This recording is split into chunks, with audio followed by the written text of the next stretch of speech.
দেখবেন কুরবানির আগে পশুটার চোখ দিয়া পানিগুলো গড়ায় গড়ায় পড়তে থাকে। ও কি বলে জানেন? ইমাম থানভী আজকে তাফসীরে আমি দেখলাম, ইমাম থানভী বলে গড়ায় গড়ায় পানি ছেড়ে দিয়া বলে, মালিক আমার মতো সৌভাগ্যবান আর কে আছে? তুমি আমার একটা ভালো লোকের বাড়িতে খরিদ করলা। দেখবেন যে এই পশুগুলো কাঁদে, ওই মালিকের টাকার মধ্যে কোনো ভেজাল নাই।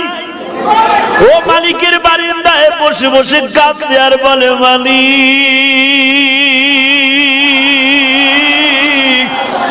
আমার ভাষা দুনিয়ার কেউ বুঝে না, তুমি বুঝাও। দেখবা কোরবানির একদিন আগে ওর মুখে কোনো খাবার দেয় না, যত দামি দামি খাবার দাও না কিন্তু খায় না। খৈল ভুসি দাও খায় না, তাজা ঘাস দাও খায় না। এই জন্য বিশ্ব নবী বলে কোরবানির আগের থেকে তোমরা খাবার দিবা না, কারণ ওর দপ্তরে আল্লাহ